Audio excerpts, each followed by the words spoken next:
क्वादरा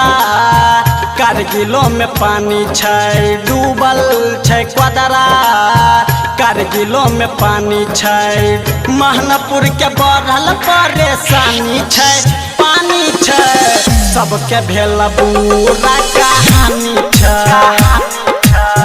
सबके भेल बुरा कहानी छै अहो डूबल छै क्वादरा कारगिलो में पानी छै डूबल छै क्वादरा कारगिलो में पानी छै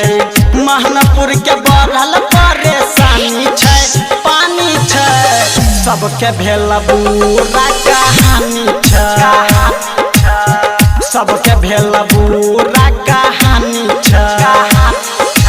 बुझ जाओ Modi ji music by Riya studio Khagaria. DJ Sonu Kushwaha Bhegaha Bazar Motihari.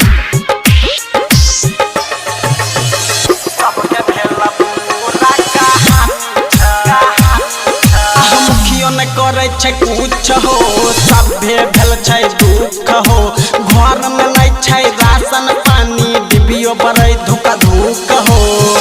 डिबियो बड़े धुका धुक हो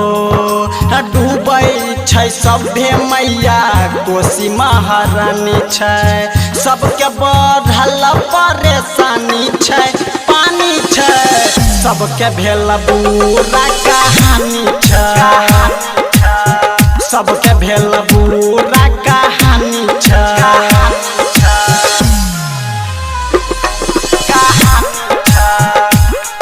music by Riya Sonu studio Kushwaha Khagaria. Bhegaha Bazar Motihari.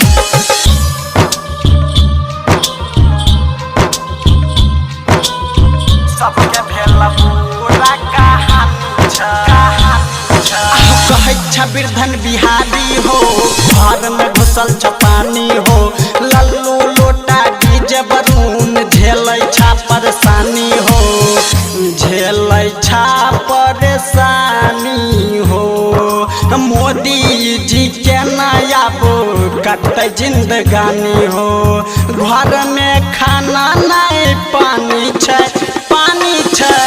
सबके भेल बुरा कहानी छै सबके भेल बुरा कहानी छै अहो डूबल छै क्वादरा कारगिलो में पानी छै महनपुर के बढ़ल परेशानी छै पानी छै सबके भेल बुरा कहानी छै सबके भेल बुरा कहानी छै सबके भेल बुरा कहानी छै सबके भेल बुरा कहानी छै डीजे सोनू कुशवाहा भेगहा बाजार मोतिहारी।